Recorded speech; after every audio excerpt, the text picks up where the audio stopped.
Hey, our listeners, our followers, and our friends from different parts of the country as well as the world. Welcome back to this new episode.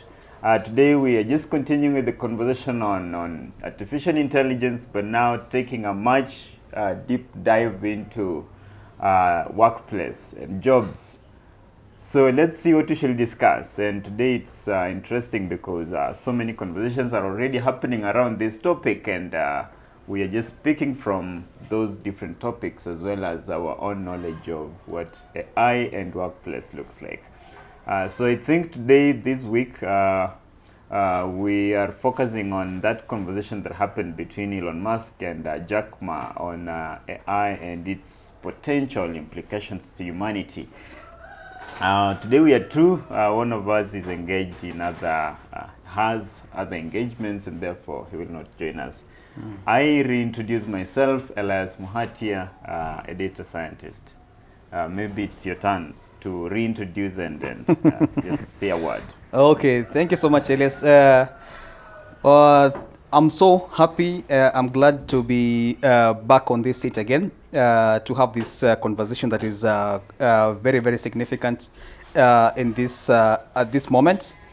Yeah. So first of all, I would like to thank you for your continuous support. I know sometimes you we tend to give very very long conversations here, which is what it is, because these topics that we're talking about, they are quite important, and sometimes when you start the conversations, you don't have that time to pause and stop, because now it's very very meaty. It has a lot of content that we're supposed to touch on. Yeah. So to introduce myself, my name is Amos. I believe you already know me, Amos Maranga. I'm a data analyst, of which I'm soon going to be jobless because of AI. Yeah, and on top of that one, I'm just an AI enthusiast. I'm also an environmentalist and also a YouTuber. I have a small YouTube channel which I'm trying to grow called Africa Imara. So thank you so much. Thank you so much. Africa Imara, Yeah. taking different conversations and just converting them into Swahili. Yeah. Swahili is our language Yeah. of communication here. Yeah. So myself, I have other things I'm doing, but I'll say them later. So I hope my microphone is working properly. It's a nice day here, and as we say, human beings find meaning in work, in other aspects of life, charity. Talk of anything that you do. Let's say on daily basis. Just if you reflect on what you do every day you wake up. When you wake up, maybe the alarm wakes you up, and that means you're rushing to work. You have relationships. You're thinking of your parents, your family, your spouse, your children. So that's what we find meaning in.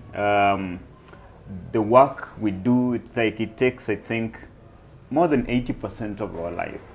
It takes 80% or even more of our life, because that's what we do from 8 to 5 or 9 to 5. Some of us work from 9 to midnight. Sometimes even that causes problems in the house. Which sort of problems? Social problems. Yeah. So we just you're trying to let's say earn a living, maybe to support your family or to solve your problems. So it's a constant struggle. And in all that, we have connected to relationships. Maybe you find meaning in your relationship, maybe the spouse you have or the children you have. You have some social connections. So we say that's where you derive meaning. And some people just do charity work. We also run an NGO with Amos here, and we find meaning in that. When you go to a village somewhere and then you've done a project to children in some school or some local community who are trying to do some project, when you come in with your input and all of you working together, and then they appreciate later, you find some deep meaning in that you can't explain. But with the advancements in AI, someone told me not to say emergency of AI because it's been around for quite some time. that sounds like a lot is being taken away from us. So what should we do? So that's kind of a conversation that is happening in other forums, and we just decided to pick on it as well. Quite interesting this week, just this week, Elon Musk and Jack Ma. For those who don't know Jack Ma, the founder and owner of Alibaba. And everyone knows Elon Musk, I believe. He owns so many things. They found themselves on the discussion panel, and just the two of them.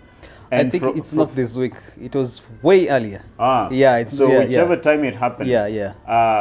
My main point of focus is we've been following that interview, and we saw two perspectives, two contrasting perspectives. There is one person who is futuristic. They're wondering what will happen with AI in future. Will it replace human beings at workplace? And there is another perspective that says, no, don't worry about it. All is good. Yeah. Just the way we invented motor vehicles, they help us to move from one point to another.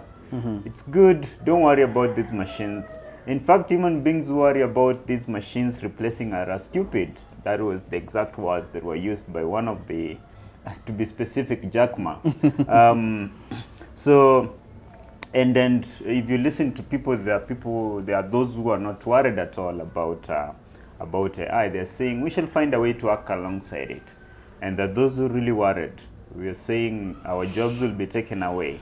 And the fact that we derive meaning from our own jobs, we don't know what that will mean. There is also philosophical content and literature on the same, that we find meaning in what we do every day. So let's delve deeper into these two perspectives. Yeah. I would like to talk on behalf of Jack Ma. Because you like to support Jack Ma's opinion. I like those optimistic. Those opinions that don't have meaning in them if you look at them in general way. But if you delve deeper, maybe there is some meaning. Let's see. Yeah. We've been inventing things since time immemorial, since Industrial Revolution. Even our academic, way earlier. Even our academic system right now is just based on the invention that we've been having. The invention of a flight by the Wright brothers, I think. Yeah, the Wright brothers. The invention of automated ATMs in banks. But have banks really collapsed? I think I support Jack Ma, that we can find a way to work alongside AI. It doesn't matter whatever super being that we shall create out of this genie. We shall definitely find a way to work alongside it. If my data analysis job is taken away, maybe I'll be the right person to also help that machine interpret in the context of the organization I work for. Because maybe that AI tool will not have the knowledge to go to my village and understand those nitty-gritty of these are the challenges that my people face.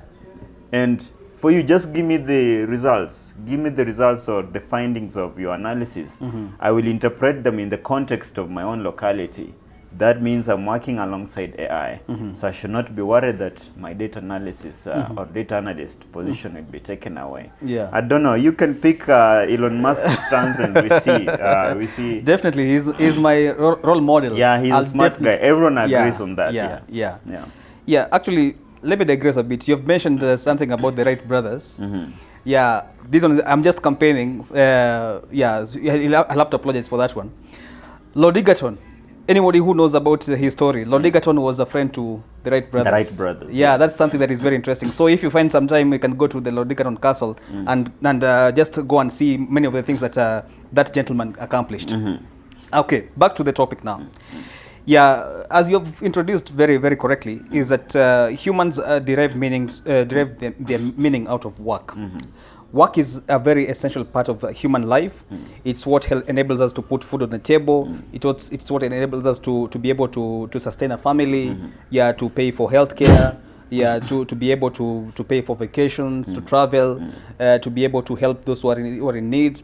Like it's a very, very integral part of our lives.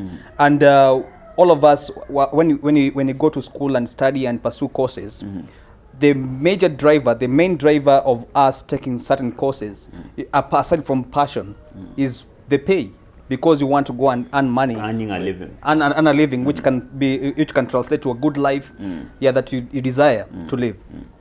Yeah, so the coming of AI is something that for most people who are in this space have been able to are very concerned about it when it comes now to using it literally in workplaces.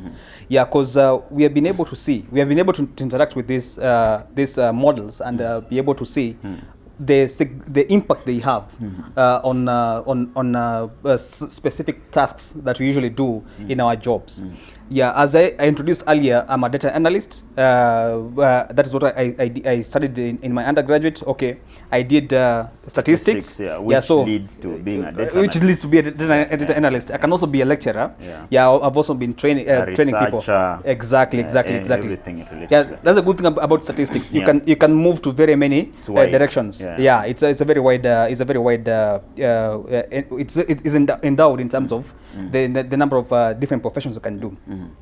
So when it comes to data analysis, we have seen the power of AI in understanding and also being able to perform some of the tasks that will take years to master. Exactly. Yeah. So like right now, if for instance I have some data sets and I want to perform particular analysis, say I don't have any background in statistics at all. Yeah, if I have a paid version of ChatGPT, I can feed all that data into ChatGPT and give it some instructions on what I really want to extract from this data. And it's able to do that and help me to, and also explain to me what it has done. What it means. What it means, what the results mean. Yeah, it can also take me through the steps that it has taken to come to that position. Also, you can also use it to generate the codes. Let's say if you're using a program which requires you to have a code, a program like Python or R, it can generate for you the codes that can replicate the results that it has already generated for you. So you see that this is something that is both a good thing and also a terrifying thing. It's a good thing for those people who would like those services and are not knowledgeable in that area, because for them, they'll be able to do the analysis at the comfort of their own homes. But for those ones who are, that's their profession, that's what they have studied, they have taken years of their life studying to do. Now it becomes a very dicey game to play, because now most of the work that you do is being replaced. Yeah, so at this moment I cannot categorically say that these softwares are doing 100% of the job, but the fact is this AI is being developed in a very fast very fast fashion. Yeah, as most researchers are saying, its growth is exponential. It's not linear, it's exponential. So the jumps, the leaps that this technology is making, they are so huge, you cannot even fathom it. Because a good example is just what I shared with you the other time about Sora. The thing that makes videos. That model that generates video. So Sora, the technology that we had, the models that we had a year ago for generating these videos, they are quite basic. They're full of mistakes. Yeah, if you look at those images of the models of the videos which are generated that time, when they're just starting this process of developing these models that can create videos. It was quite basic, not even basic, it was very terrible. If you look at the videos, you cannot enjoy watching them. And they don't portray perfectly what the real world is. But fast forward a year after that, what you're seeing Sora doing is it's creating very clear images which are well let's say like choreographed. Yeah, when you're making films, there are things that you need to understand to be able to generate even just a single scene. There are many things that come into play to just generate one scene. But this AI thing can do that by just key in just some few words and then it generates it. So this is something that is quite huge in terms of development. So if you just extrapolate this development of AI to other fields of or to other branches of AI, you can now start to understand that this is not something that we can just brush it off. This is something that is quite significant. It's quite serious. So when it comes to the development and advancement of AI, I think most jobs that as of this moment, most jobs that use computers, they are highly likely to be either replaced, or the workload or the job requirements transformed or changed. Yeah. Or minimized. Or minimized. Yeah. I don't know what you think. Because you're taking the Jack Ma's perspective. I'm just taking his perspective. I did not like the way he was running that conversation, but I'm trying to just be delve into what does he really look at. I'm trying to be in his foot. Yeah. Because I know so many people are in that position. They're saying we shall find a way to work with AI anyway. Yeah. The fact that ATMs came and that did not mean the collapse of the banking sector. The tellers could move to customer care services. Yeah, but I don't know why people were scared about the ATMs. I don't know why they were scared, because what does ATM do mostly? I mean, of course, in the past, so many people were queuing in the banks. Yeah, to withdraw their cash. Withdraw cash. Yeah. Or deposit. Yeah. But now a single machine could take away all the 15 jobs, the 15 tellers. Yeah. In the bank. Yeah. Now you see how many banks were there, yeah, or how many banks existed. And yeah, if you're replacing all those and you multiply by the number of tellers who are going away, yeah, yeah, it's quite a big number. Yeah. Now we are looking at that in an extrapolated way, that a data analyst, if you had 50 data analysts in an organization, maybe you'll need to remain with 2 who will just now transfer the interpreted findings into a report that need to be implemented by some project managers. So it's just reduction of the number of people that data analysts. Yeah, yeah. And how about these data analysts are now going into other role of project management? Yeah. That they can just transfer their knowledge, yeah, to some other position that will definitely come up with the advancements in AI. So there is no need to be scared that AI will take away my job, but AI will help me to create another job. So when it's taking my position, let's say in data entry, which is very tedious, it is putting me in another position that is maybe better, more efficient, and it's helping me to undertake more tedious tasks. Okay. Yeah. So I'll respond to that one. Let's just start first of all the conversation with that case. I think the best way we can approach this discussion is by being critical, very critical of the development of mankind, development of technology and all that. Because now technology is one thing that humans have developed, which is meant to help us. Yeah, but I believe that there reaches a point where we might develop something that overpowers us, and that's where I believe, as of now, that's where we are.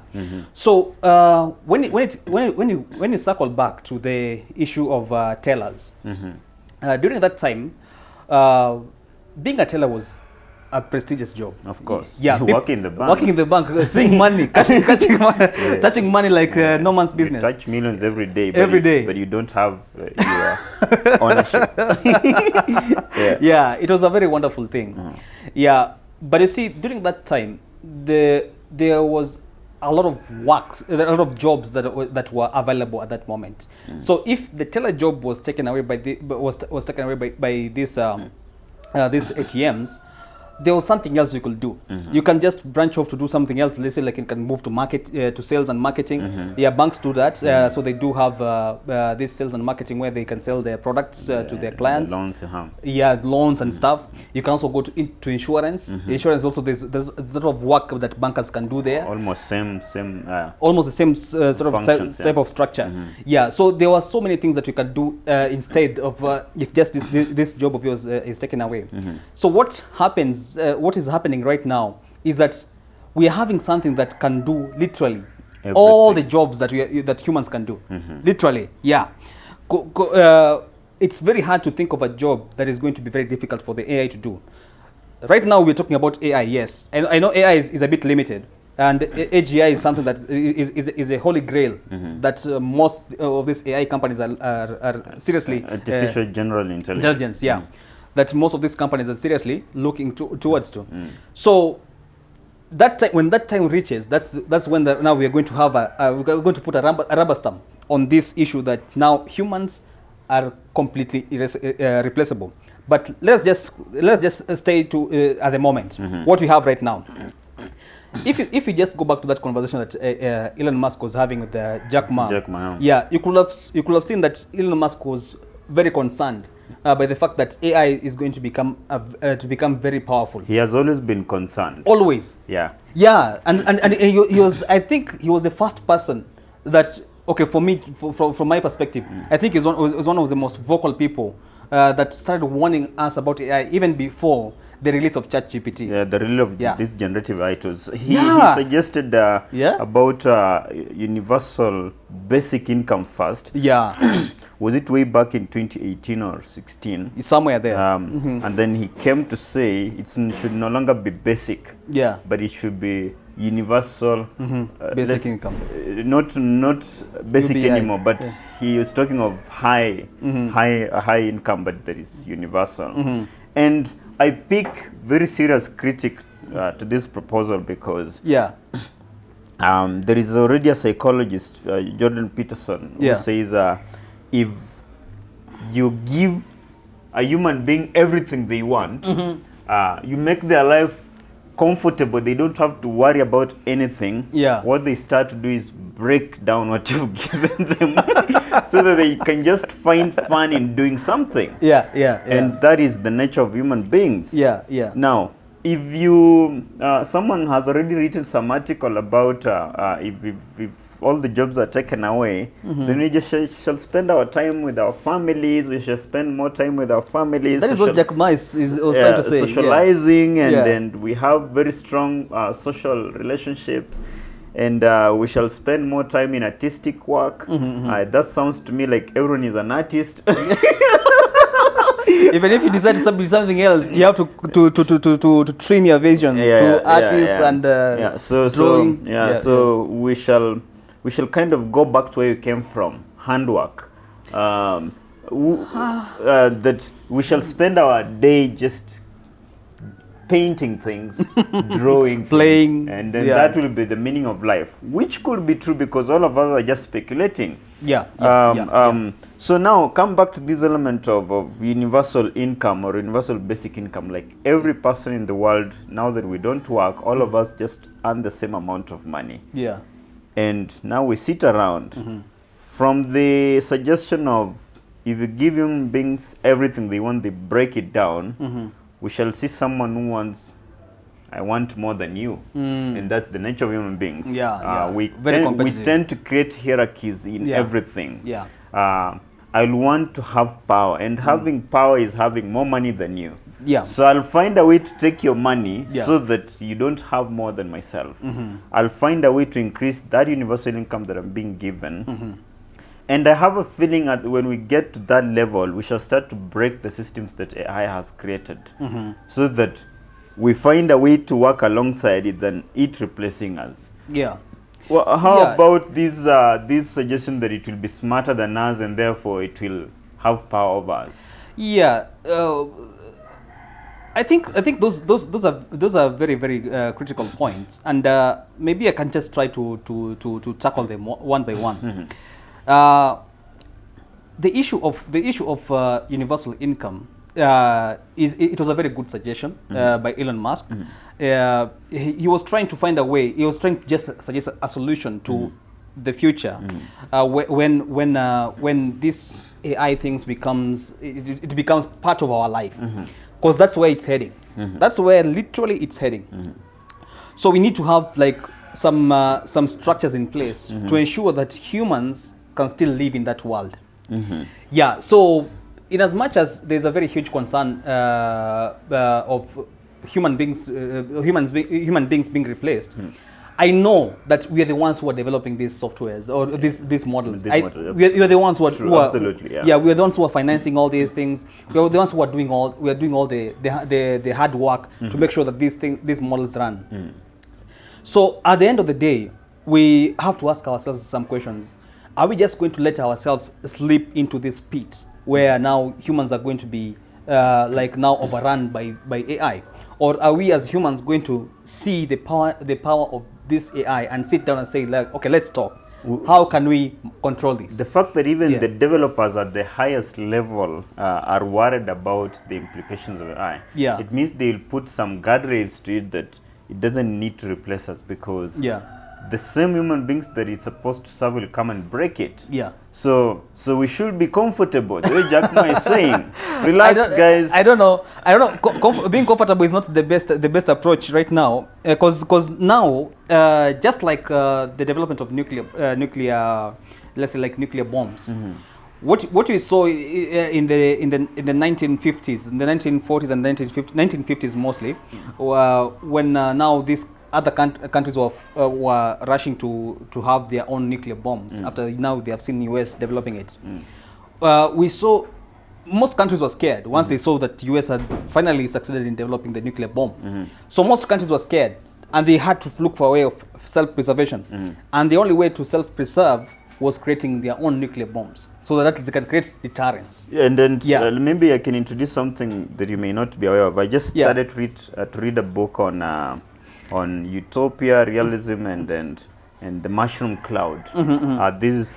It's I mean, the introduction section, I may not have so much knowledge, but I've already come across some interesting facts that the person who created, who first came up with an idea of a nuclear bomb, was one of the few who advocated for peaceful, establishing some structures, global structures that would promote peace. Because this person knew well that, I forgot the name. Oppenheimer? No, there is another name. There's someone who just... what about Albert Einstein? No, not that one. That person conceptualized an idea that we could contain this nuclear in something, and it can be used in whichever way. And of course, as human beings, we now think of both destructive and constructive. And constructive. But the fact that the person who conceptualized an idea of containing nuclear in something was the first person to say we need structures like the UN peace, so that we can, all of us, have a shared goal of peace, and we should know the consequences of not having peace. Of which it's something that I now if the guys who are developing AI are already saying, look guys, we are worried of what we're developing. Of course, there could be one person out there who can think of, I can use this tool to destroy some humanity somewhere, or some human being somewhere, based on race or religious beliefs. There's always that person in the society. But now the developers themselves are coming up and saying, this thing looks dangerous more than we thought. It's running faster than human beings can catch up with. So let's contain it in some way. Of course, it could not be the same approach of let's have a universal or an international peace structure. They can now say, let's contain that human beings can still work alongside AI. And maybe that's where Jack Ma is standing and saying, we are smart human beings and we are the ones who create these things. And therefore, we should not be worried that we should create something that is more powerful than us. We should be somehow comfortable, even though the nature of human beings is always to worry about the next day. To go through some struggles, but let's not worry so much. I believe it's good to look at this thing in a very optimistic way. I believe it's the right thing to do. Because if we get scared, we will not find the right way to react towards mitigating this the consequences of AI. So the best way is looking at this thing in a very optimistic way. Now, in that space, when you think about the optimistic approach to this AI thing, we also have to understand the world dynamics. Because now this one is not about, let's say, like us deciding. It's about now China deciding, US deciding, Europe deciding, all the countries all over the world, Africa deciding. You see, now it's a very complex issue. Now, if I may just go back to that issue that I was raising of nuclear bombs, you see that once the US had developed it, these other countries, they joined the race, and they made sure that they had their own weapons. And as of now, you can see that even a country like Russia, they are much far ahead in terms of nuclear technology compared to the US. Now, you see now, that was the consequence of coming up with this invention of nuclear bombs. And on top of that one, if you look at what is happening, even there was some very funny development since last year, where some of the billionaires like Mark Zuckerberg, last year they were trying to build for themselves bunkers. And it scared people. Why are these billionaires starting to construct bunkers? Even I had Rick Ross, also a famous rapper in the US. Also he's developing a bunker. Why are they constructing bunkers right now? So it's because now they know. Okay, I'm assuming they know if the world was to slide into a nuclear war, it's going to be like a very catastrophic event. So in as much as there's deterrence, nuclear deterrence, which is holding the world peace right now, if one thing goes wrong, if there's one slight miscommunication or misunderstanding, you can imagine the consequences that can befall this planet. Just a button away. Just a button away to complete chaos. We have a mushroom cloud. That's what the book. Yeah, the mushroom cloud. Yeah, and also you mentioned like even Oppenheimer and Albert Einstein, they were strong advocates of against the use of these nuclear bombs in war. Yeah, it's funny that Oppenheimer became an opponent of using a nuclear bomb by the fact that he was the one who developed it. Yeah. But it's because he understood that this technology is very, very, very dangerous in the hands of men. Yeah. So that is the same thing. That is the same thing that's happening right now. We have put another sort of power into the hands of human beings, and this power is, for me, I agree with Elon Musk. It's more powerful than just nuclear bombs, because nuclear bombs, they're just there to create explosions and annihilate places, let's say like cities and stuff like that one. But AI is there to replace humans. Now let's look at it another level. Yeah. When Industrial Revolution started to happen, was it in 1950s? No, it's way earlier in the I think 70s. It's 16th, 17th century. Yeah. Now. When we were moving from agrarian way of life to more industrial, we created things. We no longer used our hands to plow, but we created machines that could plow, and therefore it improved the swiftness of cultivation of doing work and harvesting.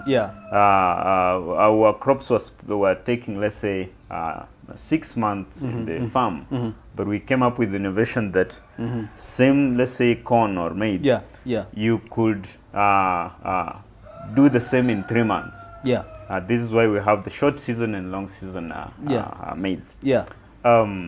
We have even fertilization of animals. You no longer rely on getting getting a bull from someone. But at home we still rely on that. It's good. It has to be natural. The natural way. The animal also finds some pleasure. Exactly. The way God intended it. The way God intended. No control. Don't interfere in that process. So we found a way to improve even fertilization. This sounds to me like with every advancements in technology, innovation that comes, there is always something new being created.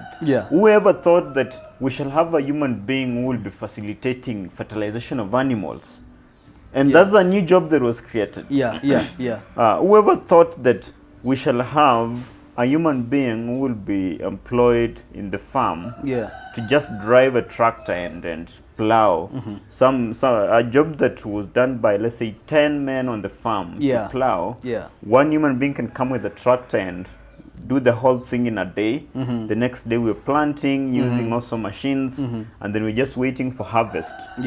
And I doubt if people died because Jobs disappeared. Jobs disappeared, and Yeah. one person was doing everything. In fact, there was more food on the table. Now let's look at this AI. AI comes, and then it just creates new positions, very advanced positions that it is also helping us to learn. Yeah. We are no longer scared of, I rely on a teacher who gets tired in class, Yeah, or gets angry because I've not finished the assignment. Yeah. Using very crude way of making sure I gain knowledge. Yeah. You know, in our primary schools we received some beating for us to gain knowledge. Yeah. In campus, without finishing your assignment maybe consistently, then you are taught, you're told go home. You are not relevant. We've seen even our big tech guys never completed school, their college studies. So that sounds to me like with every advancements in technology, there are positions that are being created. Now AI is coming here, standing in the position of Jack Ma. AI is going to create some positions that we never thought would exist. Now let me now respond to that. Yeah. So the industrial revolution was a very huge turning point to mankind. No doubt about that. Yeah. But we always, when you're having these discussions, I think it's good to be also to understand the context of these changes in the world, in the human history. If you look at that instance of industrial revolution, during that time, the world was largely unexplored. We had a largely unexplored world, Absolutely. Which was full of potential, which was full of opportunities and everything. Yeah. So, and you see, whenever you're talking about industrial revolution, this is an event that took place in a particular geographical part of the world, which is mainly Europe. It happened within Europe. You see, now it's only Europe that was able to reap benefits of this industrial revolution during that time. But they need to confirm my history. Yeah. When did learn this way back in primary? When did industrial revolution take place? You can Google as I continue responding. So if you look at that, if you are able to understand the context that time, you'll see that during that time the world was full of potential, was full of opportunities. And it was easy for mankind to harness this industrial revolution for his own benefits. Absolutely. And once they were able to make that revolution, they moved out all over to other parts of the world. And some other developments that took place during that industrial revolution is that mankind was obtained power to really manipulate the environment around him. Yeah, it was way back in 1760s. So yeah, somewhere there. Mid 18th century. Yeah, somewhere there. About 1830. Yeah, quite some time. Yeah, we've been back. doing a lot for some time. Yeah. So you see that time there was so much to do in the world. There was so much to do, and there was so much that was just stagnating, because the other part of the world was not in that process of industrial revolution. So this meant that the people who were living in Europe during that time, they were empowered to conquer the world, and that's why they were able to colonize literally the entire world. So that was a different era. That was a totally different era. Right now, we no longer have that space to say, like, okay, there's a part of the world which is not conquered. We have to go and conquer it. Africa is not conquered if you look at it properly. That's why we have so many resources, and everyone is coming here and causing us to fight. You see, right now, if you are to take Africa as an unconquered continent, I think that will be quite wrong. In as much as we are being exploited, we still have people inside this continent, and we have rights right now. We also had people during the Industrial Revolution in Africa. They weren't knowledgeable. They weren't knowledgeable at that time. Right now we have knowledgeable people who in this continent. You can't just come and take the entire continent. We have to fight back. We'll have definitely fight back. It's going to be a different issue. And now, even in the global perspective, it's not something that can be done right now. Maybe using other techniques, but not literally coming physically to come and take. So you're trying to say we have now global structures that acknowledge that even Africans in Africa have right to life. Exactly. They should not be exploited. Exactly. We have that on. So, if you look at it that way, you'll start realizing that now we are dealing with a different problem. Because right now we don't have like an explored area in the world where we can now take this AI to help us conquer. And that's why I believe Elon Musk was intelligent enough to say, for us to face this future world very well, we need to think about becoming interplanetary species. And that is the same argument that Jack Ma is saying. You see, we have so much that we've yet to explore on this but not on this planet. On maybe this outside. planet, that's exactly what Jack Ma is saying. He's telling us we have a problem with even our ocean. We've destroyed and polluted our oceans. That we are almost lacking our source of food. Fish are dying and all those in the ocean. So we've not explored our oceans or our underwater proper enough to claim that we're going outside the planet when we still have so much here. We still have some areas in Africa and other parts of the world where people are dying of starvation and lack of water. When it's dry season, we are yet to find solutions to the basic things of water. And this means we can use AI.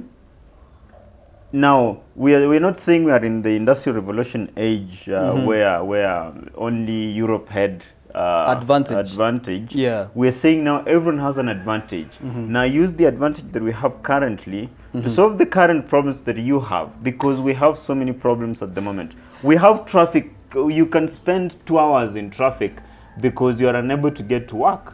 Now what we're saying is, let's use AI to solve these current problems before we even think of going outside the world, outside the planet. Now, if we think like that, we are using AI to solve the current problems that we have and possibly the future problems that we shall have. And then we have moved away from the agrarian problems that we had of using our hands to plow and all those.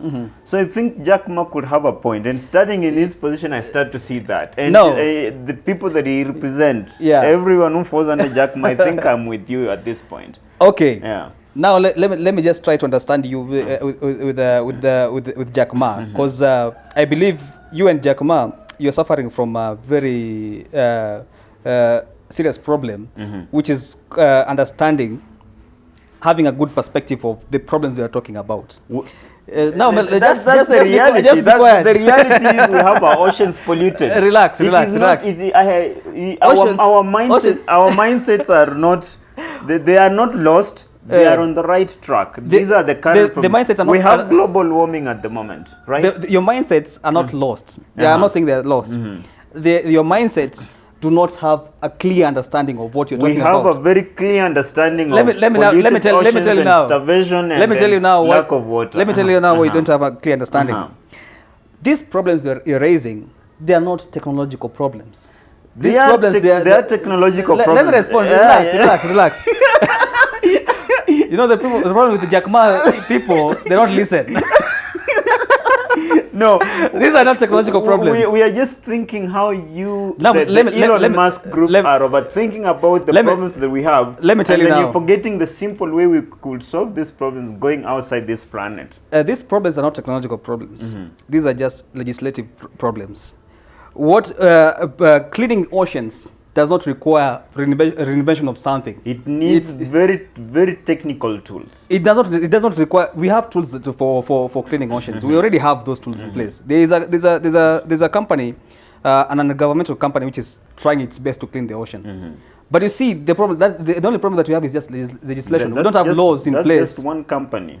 Yeah, but it means that the technology for for cleaning water, cleaning the oceans is already there. So it's that not, means it's not really we've not done our best to explore the technology that we have. And it's not about exploring. We can use AI to make this even better. We don't need AI to clean oceans. We don't need it. All we just need is just good leaders who are going to put into law some serious legislations that are going to make sure that maybe have structures to ensure there is proper cleaning of the oceans. Yeah. That's something that we can do.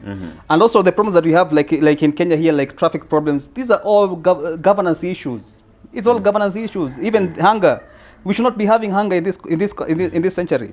It's all governance issues, because now you see government, like the Kenyan government, they are misplacing their priorities. But that means we have issues currently. But it doesn't need AI. It needs AI so much. It doesn't. It doesn't, because we shall organize an episode on this, a full episode. Because the reason why I'm telling you that is because countries like these developed countries like US, Germany, Japan, UK, they have been able to tackle these problems without use of AI. These are simple, commonsensical issues that can be solved by basic human solutions. So we don't need AI to do that. Maybe we are unable to think at that basic level you're saying, and therefore we're saying. So what you're saying is that we cannot think as Americans think, which now it doesn't make sense. That's not what I'm saying. Even Americans have their own problems. Because Americans are shooting themselves right, left, and center. Legislation problems. I'm telling you, it's just legislation problems. And if we can deploy AI to let's say watch our safety all over, we don't need surveillance. We don't need, because a country like Norway, which is a very is one of the first world countries, very advanced. We don't hear those problems. It's just about a matter of law. So, but I think we're going to organize a full episode on the current issues that AI can solve. AI can solve so many problems, like in the field of, like the issue that you've raised about climate change. Traffic, I don't think it's an issue for AI. You can visualize your roads, and you say you direct your traffic and say, you see, this one is crowded. But we have Google Maps. It does the same thing. No, Google Maps is sometimes misleading. Google Maps sometimes is leading me to dead end.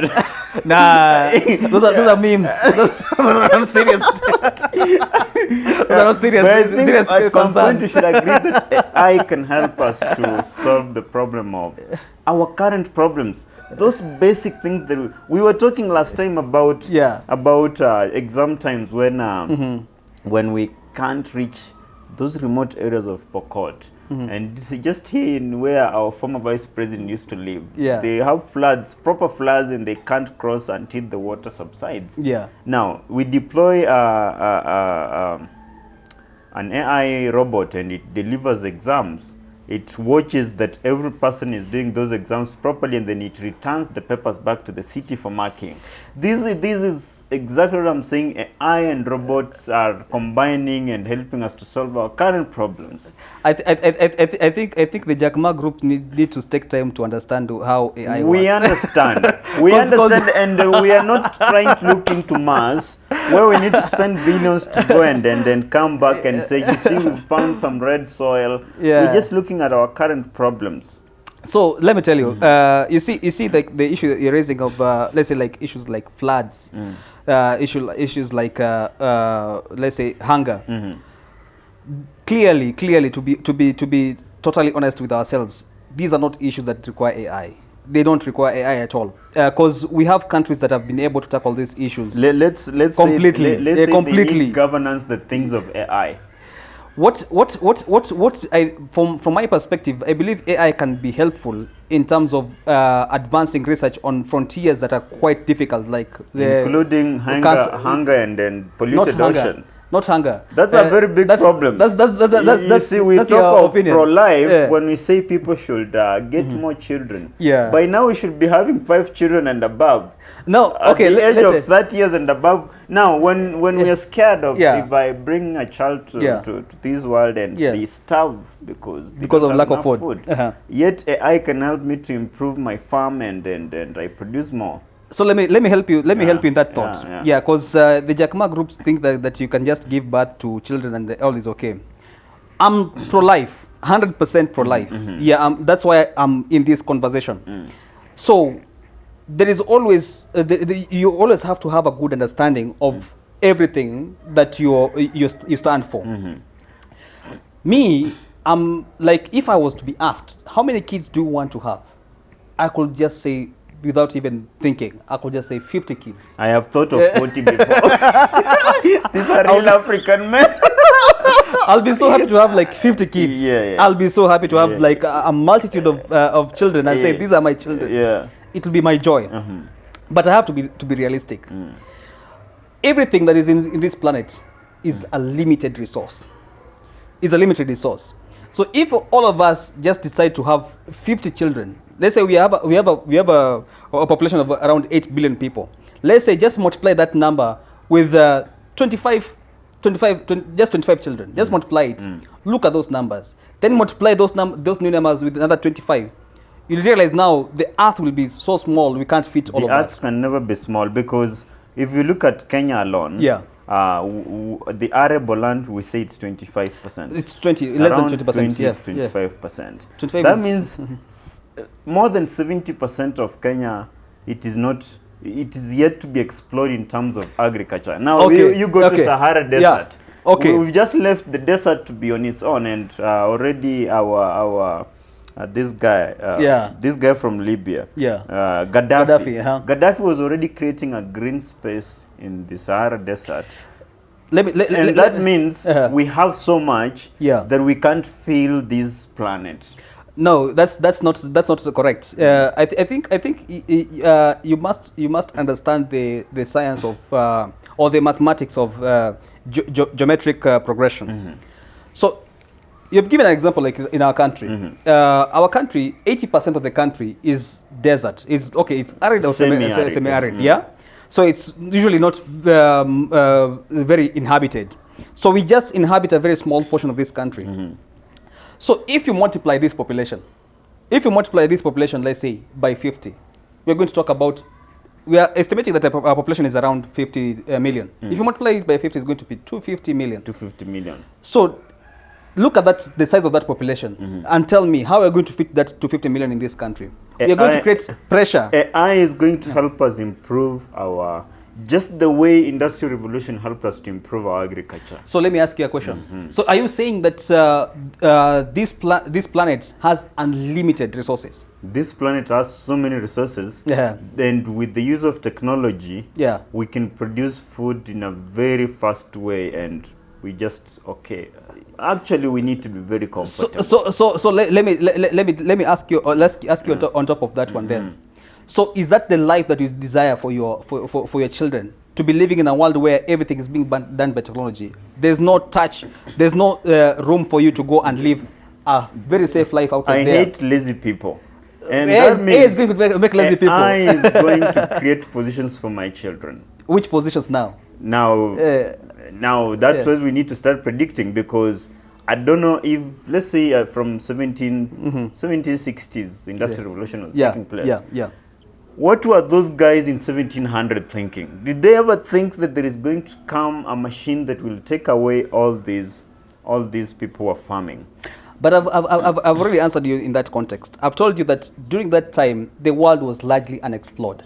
And currently, the world is still not explored enough. The world is explored enough. The world is not explored enough because in most parts of the world, they actually say there is still a significant portion of the population that lacks access to basic needs. I was surprised to learn that this week, even the Vice President of the United States was talking about, I don't know how many billions of dollars being directed to water projects in the United States.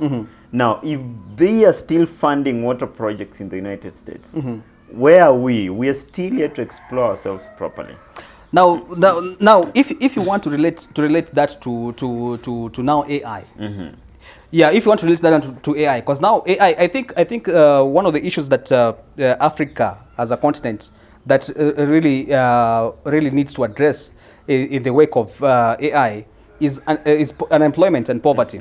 Yeah, that's one of the issues. Because now, what you people are not even keenly looking at is the impact, the implications of AI in terms of work. Because the thing that you think that is going to happen, like the development that you're hoping is going to happen, as it happened during the age of industrial revolution, is not the development you're going to expect from AI. It's going to be different. It's not the same. I don't know how we're doing on time. I see we have like 2 minutes to go to our break. Yeah. So industrial revolution replaced different kind of jobs. It empowered. It didn't replace. It empowered AI people. is going to empower us. Let's be comfortable. We'll go for a break.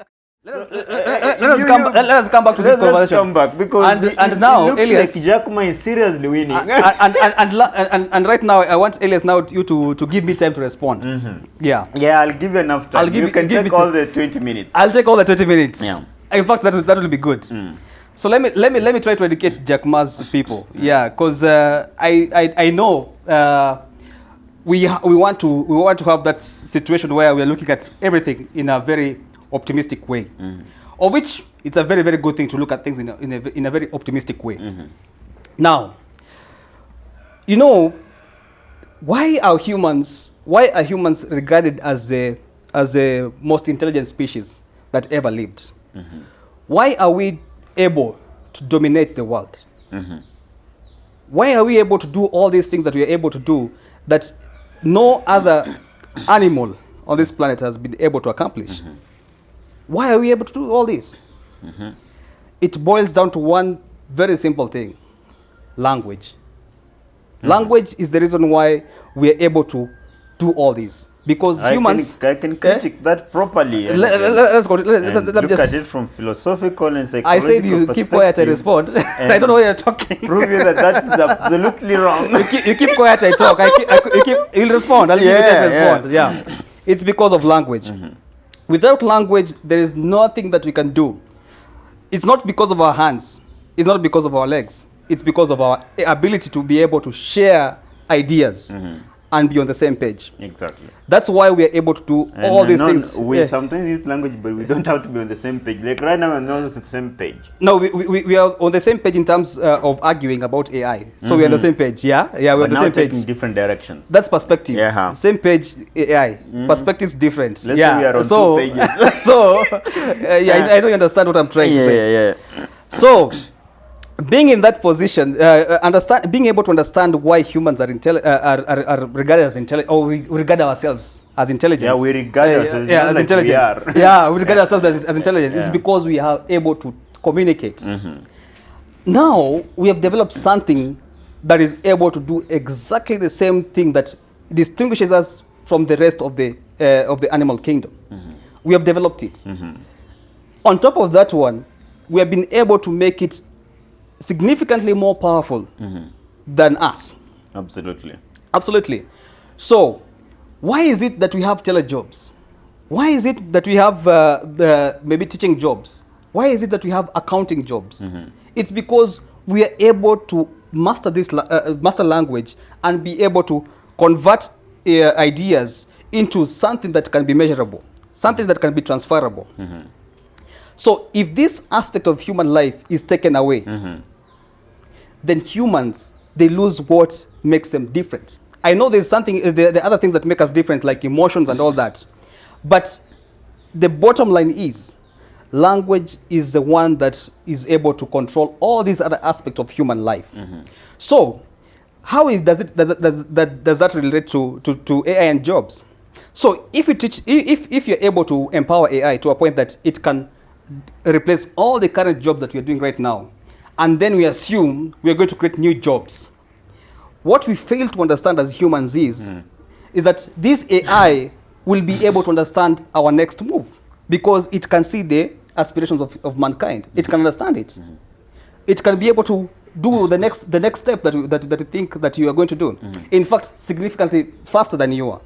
So the reason why AGI is like as I mentioned, like the holy grail of this AI advancement is because what now we claim to be having that AI does not have, which is creativity, can be taken away by AI. AI does not need to be emotional. It just needs to be creative to put man down. And once it is able to get that capability, there is no task that mankind can do that AI cannot do. So whichever task that you think is going to be created, AI will do it. So where will you place mankind in terms of jobs in that space? That's the problem. So I see the worry, and I see the fear that AI is not going to create opportunities, but rather it's going to replace us and calculate our next move and start doing that thing that we are supposed to do very fast. Because right now, the next move for mankind right now, apart from AGI, is cure for cancer, cure for HIV. Yeah, Russia. It will already do. It will do that. Russia has already claimed that it's in the process. Yeah, they have vaccine for HIV or for cancer. Sorry, they are in the process of finishing that, which we applaud because that's a very big move. So many people are dying of cancer. Some even don't know. So we hope that comes through soon. But from our perspective, those who stand with Jack Ma, we are saying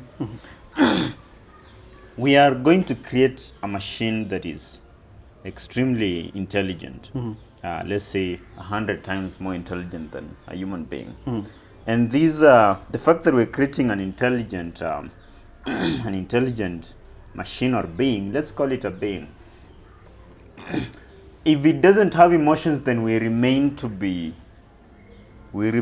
superior, because it can be so creative, but it doesn't understand the emotion beat, and we want it for it to be called a super being. Let's call it a super being. It needs to have all these put together. The fact that some people suffer in some parts of this world is because there is someone else who just decided emotions are way, and therefore I have to make someone suffer. And if by any chance we learn that whatever we're creating cannot feel emotions that we have and help us to address these problems, like psychological problems, you realize that we rely on psychologists to help us navigate through emotional turbulence, or when we are depressed, or we lost a family member or a friend.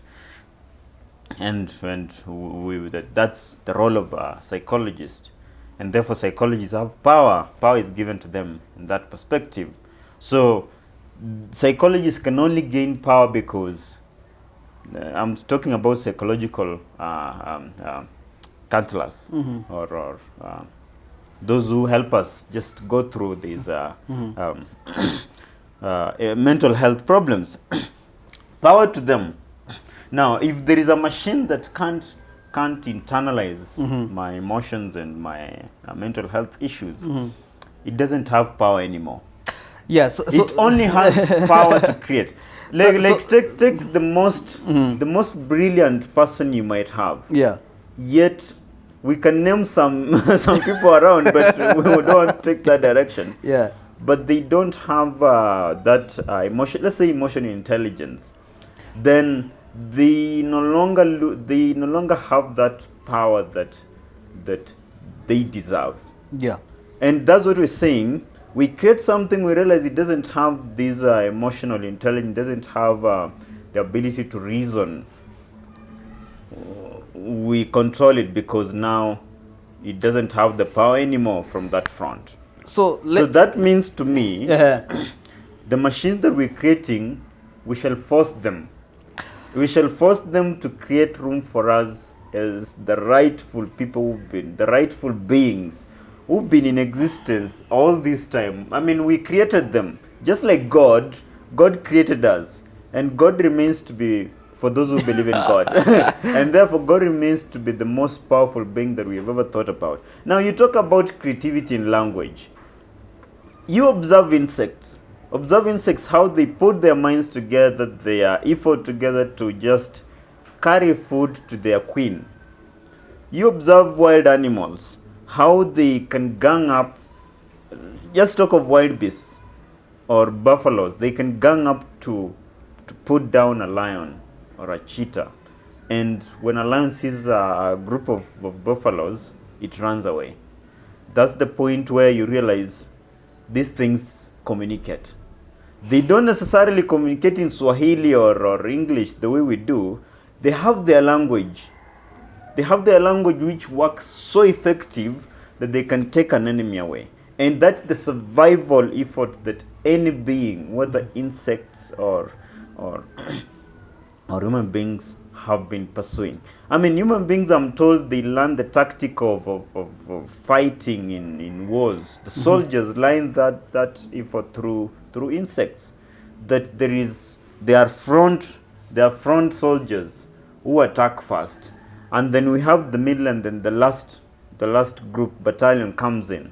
We've been learning these things from insects, and that sounds to me sounds to me like the world is an explode. We are not the most intelligent being the way we claim ourselves. Other beings or insects, birds. Birds can fly from. We have those birds that fly long distance. Yeah, miles. They're miles away, thousands of miles away. Yeah. There is no human being who can do that without using some man-made equipment. That sounds to me like even the power itself, even the creativity itself, even it's not limited to humans. It's not limited to human beings. This sounds to me like, and I have to insist that when we're creating AI, we shall put in place structures to make sure that it works for us. It creates room for us to exist. There is nothing that is going to wipe away human beings, yet they are the same human beings that created it. So as in the Elon Musk camp, okay. I'm not talking on behalf of Elon Musk. I'm talking on behalf of myself. Let nobody confuse that one. As I respond to you, let me just start from where you started. As I come back to that issue of creativity, emotions are very integral to humans, and that is what makes us humans. Yeah, because we love, we hate, we become happy, we become sad. We do all that stuff, and that's what makes us human.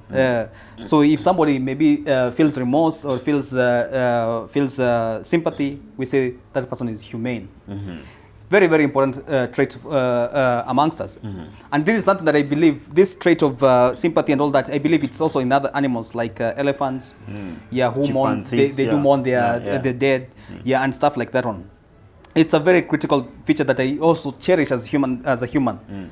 And it's also something that makes us want to stick together as the human race.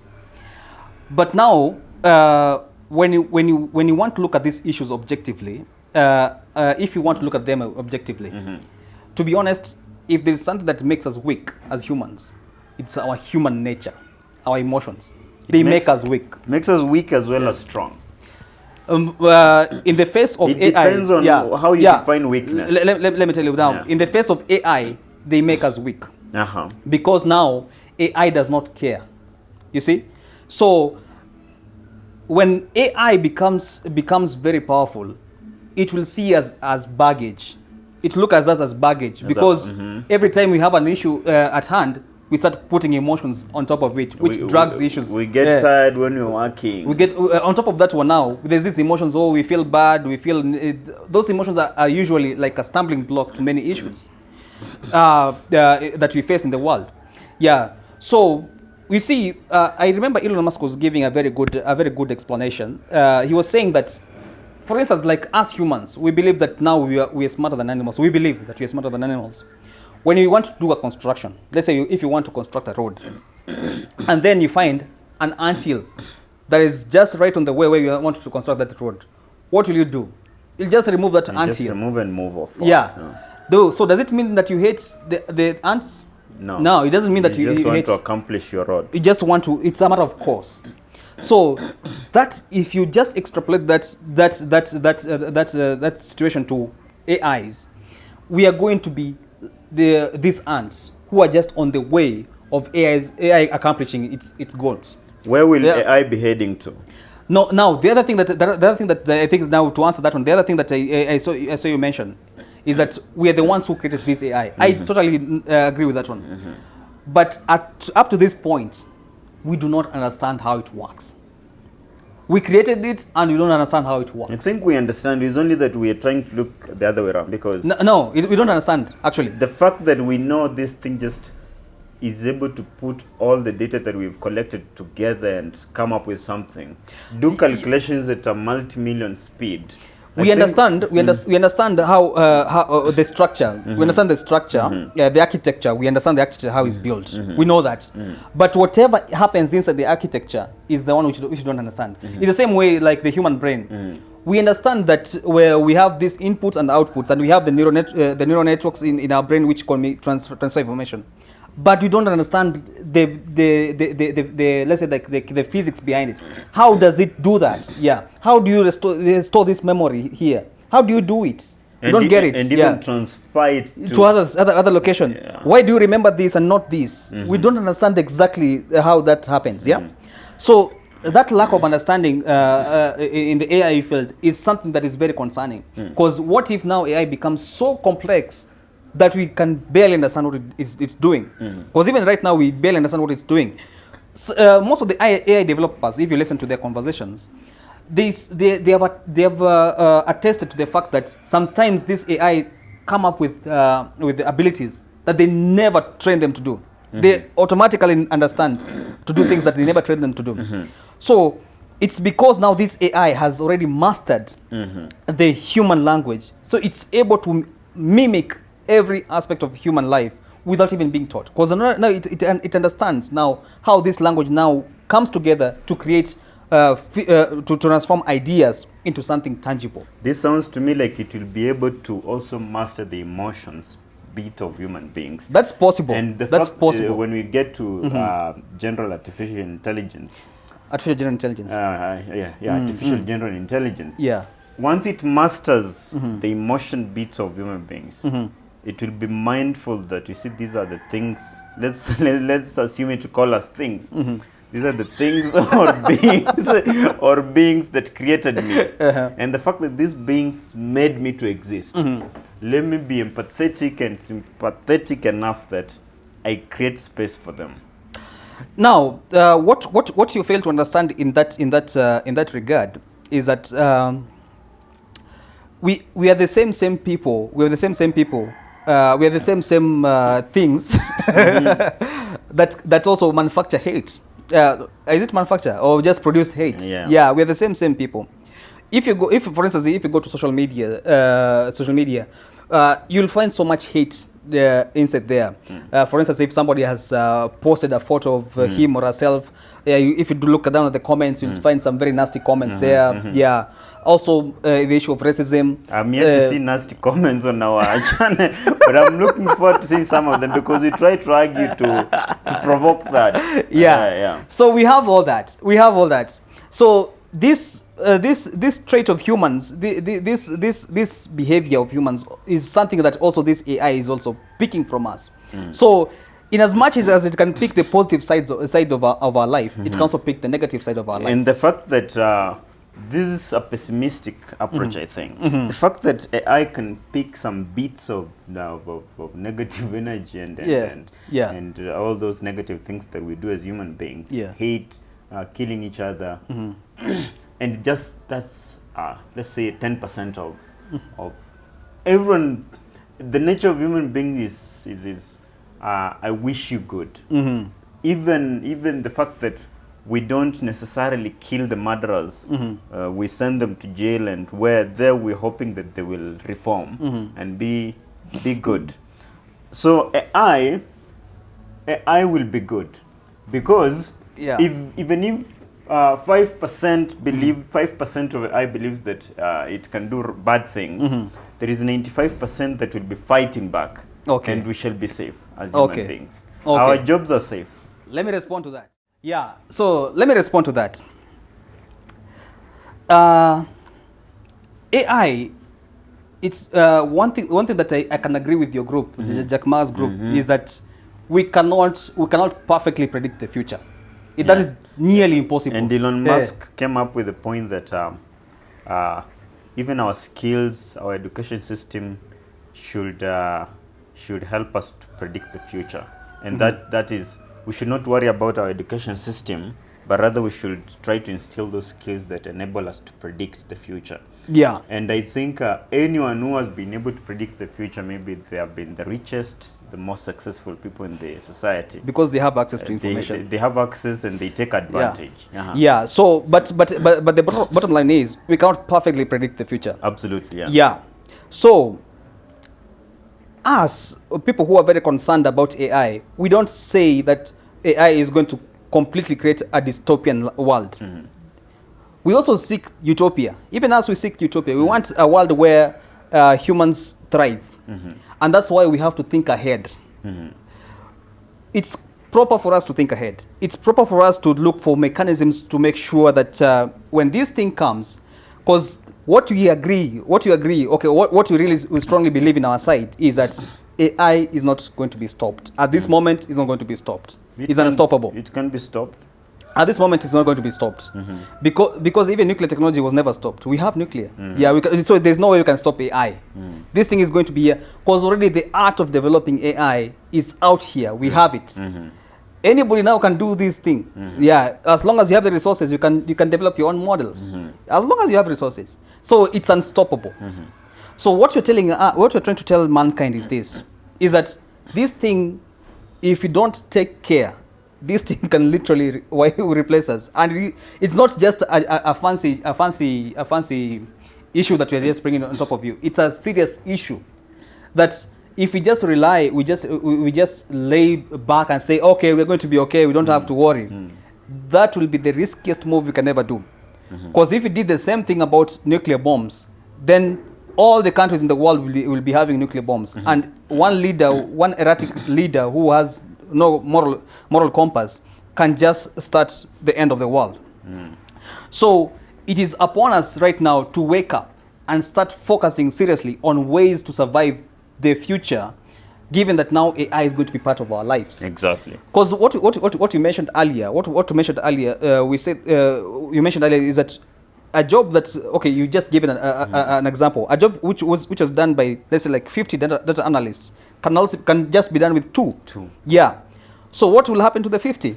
AI is going to create a space for the remaining 48. And I'm telling you, AI is as smart as humans. So whatever jobs you're going to create, it's going to master. So it's pointless. That's a pointless argument. It's going to be circles. So in short, even you don't retain two, everyone goes. But where do they go? Now that's what I'm telling you. We prepare. I strongly believe the fact that the Industrial Revolution helped us to create technology, which created more opportunities. This is where Jack Ma is standing. He's saying, we've done this before. But you're failing to understand that the context, that's what really concerns me. The context has never been the same. It's different. The context in 1730 was different from the context that we have right now. In the Age of Enlightenment, was it in 13th or 12th century? The context is different from when Jesus was alive. The context was different when we were doing the World War I. The context is different when we first thought of nuclear bomb. Now someone right now is thinking of hydrogen bomb. Not thinking, hydrogen is already there. Why are we not scared of hydrogen bomb? We are scared of...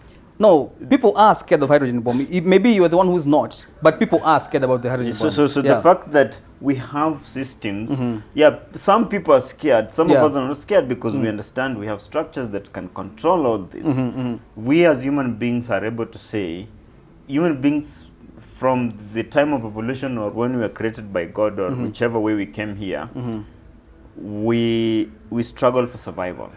That's what we do every day. That's why you will never sit down and comfortably say food will come like manna from heaven. You have to wake up and work. You have to toil hard.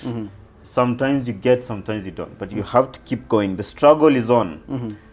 We came up with machines that could simply go to the farm and do everything for us. But we found something else that kept us going. Now, AI is coming here and we're saying AI is going to replace our jobs. But the way to survive, human beings never sit back and say, it's okay. AI will work for us and then we shall get universal income. That's why the concept of the suggestion of universal income just lost meaning. Because we can't just sit and wait. Who will be giving us this money? Now, the fact that we can't be comfortable, we keep saying we shall find our way to survive. That means AI However way it comes, we shall find a way to work with it. I cannot disagree that humans are intelligent enough to survive very extreme environments. Yeah, but I'm telling you that you should not be in a position where you think that the human goodwill will always prevail. The human goodwill will prevail because I learned from human so beings. let me just respond to you now. Yeah. So you see like if you go back to history, we have what happened in let me just start with the recent one, like the existence of Hitler. You see, Hitler was one of the most disastrous human beings that ever existed. True. So in your thought process, in your imagination, have you ever entertained an idea where now Hitler was the one who discovered, who could have been the first one to develop the nuclear bomb? What the world could have been? Because Albert Einstein was in Germany, I believe so. So, and also the Nazis were very busy trying to be able to develop this nuclear bomb. It's only that now the US became the first one at the finish line, which is a very good outcome. So the outcome could have easily gone the other way around. Easily. Exactly. Yeah. So imagine that world, how it could have been. So I don't want to imagine deeper, because now that one could be very, very, very catastrophic. So if they decide, let me just, if they were the ones who came up with the idea first, would they have wiped out a specific race or a specific tribe, or they would want to wipe everything out of this world? Not a specific race. They could have wiped literally every country that was opposing their rule. Because Hitler's intention was to conquer the world, exactly. Not just Europe, the world. So he was ready to go to whatever length to conquer the world. So he could have totally misused it. So in whatever technology that we're developing, there's always bad actors. Exactly. And my concern, and the people in my camp, the concern is that we need to be careful, because if this thing falls in the wrong people's hands, then I don't think it's going to be good. So we can't always just be sitting down and just waiting for the human goodwill to take charge. And also, in as much as we can just rely on the human goodwill, we can have a very good example of social media. Social media right now, it's being controlled by companies or individuals that we believe they have goodwill. Exactly. But you and I, we can agree that is one of the problems that is ailing our generation right now. Yeah. We are raising a generation which is always hooked on these social media accounts, and you find that you're raising people who are not in touch with the reality, always looking for gratification online and on other stuff. Looking to impress other people. Living a life that is not yours, doing everything in manners that are not right. We cannot dispute that, because even the proponents of social media, when it was coming to existence during its early stages, we became positive. It's going to bring us together. All that. Of course, it's doing that. Of course, also it's helping also in improving justice and other aspects of human life. But there is still an underlying problem that has come with this social media that is going to have a residual effect, a cumulative effect in years to come. We are going to see now the consequences of not regulating these social media accounts or social media platforms in the future. It's now our ignorance, the fact that we don't want to address issues comprehensively. That's why we end up in such situations. Because if we just lay back and say, oh, human goodwill will make sure that AI does everything right, that is when we are going to wake up to the realization that we are slowly being replaced by this AI, or slowly becoming totally dependent on this AI and not living our own life, which is very, very bad. Because even right now, very many people in schools and workplaces, they're heavily reliant on AI. People believe it's a good thing. Okay, we can argue about that. But if you just sit down and internalize and think about it, humans are slowly becoming less and less human. If you look at it in a very simple way, when the calculator came, someone argued that human beings will lose that intelligence of trying to calculate something really hard before they get an answer. Because now they just tap and you have the answers. We've had the tables, SMP tables, where you check for answers on something really hard. Now, when calculators came, in fact, they improved the process of calculating, and then we could get answers to some mathematics really quickly. And you moved to something that is more important. Yeah. Trying to solve problems of humanity. And problems of humanity never end. You solve one, you realize you've created another. Like we're trying to pursue that socialization through social media. And then you realize, damn, I created something that is now destructive to some extent. And then we're trying to establish government structures and saying, you see, we need to regulate this. This is why TikTok CEO and others, Facebook and others, were really grilled by the US Congress, because we're saying, man, we need to control what you're doing. What kind of information are you getting about our children? Are you monitoring us? Are you using these tools to surveil us? Now, we create something, we realize we've created. Out of the good that comes out of it, there is always a percentage of it that is negative. And this is what we're saying. To a large extent, we're saying AI will help us to create. For those of us who support the argument by Jack Ma, and perhaps for those who've not watched the interview, you can go and check it out. We'll put the link at the put the description. link in the comment section. So that you can see where our perspectives are stemming from. So we're saying, it will have some negative effects and potentially destructive outcomes. But we'll be saying, to a large extent, and we've already started to control these models. We're saying it can't tell you when, it can't give you tips on how to kill yourself. These laws say to us like it's able to be controlled. It can be controlled. And if it can be controlled, even if you have 5% of it that is destructive in nature, you see, destructive does not necessarily have to be that it will wipe us out of this planet. It could be mentally destructive. It could be psychologically, maybe destroy our social relationships, or even improve, that it will be working for us for 4 days a week. We work for 3 days, and the 4 days... Jack Ma's point. We have enough time to travel around the world. And experience life. Only a few of us have had a chance to travel. But who doesn't want that life?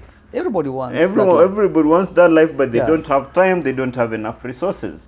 And now AI is helping us to have enough resources in our pockets, disposable income. You can visit Maldives, you can visit the Alps, you can go to the States, Los Angeles, you can come here to Nairobi, go to Masai Mara without worrying about the money that you spend and I don't know, the work you have. You can work from wherever you are. I will facilitate all this. Now, the destructive part of it, we shall find a way to address it. And the fact that we're having this conversation, this sounds to me like we're already starting to worry about the problems that I will come up with. And this creates, tomorrow we shall be talking about, let's control it this way. When you're developing this model, even though it thinks on its own, when we arrive to the level of general intelligence, we're saying we shall feed you the information that will help you to control this information, or rather what you do. The AI, we are still in charge. Even if you are intelligent, more intelligent than us, intelligence is not always the measure. It's not always the measure of power, and we have power. You know, in your comments, I've also seen, you've mentioned something about control, and it's just triggered something in my mind. That issue of control also, it's going to be a very dicey game. Very, very dicey game. You've seen the developments of which have taken place in with Twitter, which is now X. The reason why Elon Musk went to a length of losing $43 billion was to reduce the control of Twitter, because he believed that Twitter was this digital town center where people can just go and have candid discussions on matters that affect them in a very open way that is not controlled. But after he bought the platform, he has now realized that in as much as you have this good desire to create a space where people can freely talk their mind, speak their mind, in the human setting, it's a very complicated thing. Very complicated thing. Whatever is free speech to me is hatred. Is hatred to another person. Yeah. Therefore, so for him, like I support him in his ideas that gender is a fact, but now you see, it brings problems because people think that gender is a spectrum. So it's a very difficult task right now to have control, proper control of things. And also when I've also been trying so much to play with these chatbots, doing what they call the prompt injection. Prompt injection is just is a way of testing these models to see if they have proper controls. We're just trying to trick the models to see if you can make it explain to you something which is not supposed to explain. And I realized, okay, the systems that have been put in place, they're quite strong right now. But my concern now, I started having a concern now. Okay, so there are few people who are trying to control this AI, how it's going to respond to us. So how much can they do? If they can do positive, but how much negative? Because that's another issue that we have with these social media accounts. Because you think that they're doing they might think that they're doing the positive thing of controlling content, and if you analyze it later, you realize no, it's not entirely positive. Because now we brought this issue of let's say like discussing about genders. It's a very serious issue on all the social media platforms except X, where you can speak about gender freely. But in other social media platforms, you get blacklisted. You get blacklisted. So do you think it's the right thing to blacklist people who have a different opinion? You see, now it's very tricky. Because now, like you saw, the biggest headlines that we have about Gemini is that now, when you type in, let's say, like who was the first president of the U.S., draw for me the portrait of a first president of the U.S., it draws for you a black person, because the team at Google or Google DeepMind, they're trying to bring inclusivity. They're trying to bring diversity to the program, and the consequence is something that we wonder, what? No, this is not true. You see, now it's dangerous. It's literally dangerous if you just undermine the power of these softwares if not properly managed. And at this moment, it's possible for them to be in hands of the wrong people. Yeah. Okay. So this conversation has been quite good. The fact that I took the stance of Jack Ma and tried to argue from his perspective. And from arguing from his perspective, I realized there's some sense in what he's trying to say. Amos, on his side, he tried to say Elon Musk is the tech guy here, and he understands the future better than anyone else. And totally. Whatever he's telling us, we need to be sensitive and listen that this guy is warning us we are in trouble. But is it apolitical? Apocalyptic. Apocalyptic. Is it the apocalyptic mindset, or should we be hopeful? Should we know that all will be fine? The way we've been innovating and coming up with different tools to work for us, are we just in the same footpath or same path, but now at a different level, where, let's say, we're creating something that just thinks like us or even better than us? So this conversation continues. I'll be happy to see your comments, your questions, your feedback on what do you think. Do you think we should relax, just keep working the way we work? Even if it replaces the current job, something new will come up? Or should we be worried that all our jobs are being taken away? And that sounds to me like human beings lose one aspect of their life that give meaning to existence. What do you think? And one aspect of their life that give meaning, what I'm saying, is profession and the daily work. When all that is taken away, what do we remain with? I think you can think about that and give us your feedback and your comments right in the comment section. Maybe Amos, do you have concluding remarks? Yeah, thank you, Elias. It has been quite an interesting conversation. And what I would like you to know, what I'd like our viewers to know, is that we are really trying to have a very open discussion about this issue of AI because we are humans and we are here and we are seeing all these developments. And we are really hoping that these discussions are going to intrigue your thoughts and are going to bring you to this table with us and start analyzing what is going on. Um, what I would like to make clear is this. We cannot sit here and say that it's going to be a totally the consequences of AI are going to be totally dystopian. The thing is this: when you see tragedy coming, the best thing that you need to do is to prepare yourself. Don't wait for the tragedy to come, then start reacting after it has already come. So the best thing for us to do is be prepared. And what I can say is this: we are late to this discussion. We are late. We are late to this discussion. It's never too late. Yeah. Okay. That's his opinion. But for me, I think we are late to this discussion. But it doesn't mean that we should not start the conversation right away. We should start it. Let us not just wait for everything to go wrong and then start saying, okay, now we need to sit down.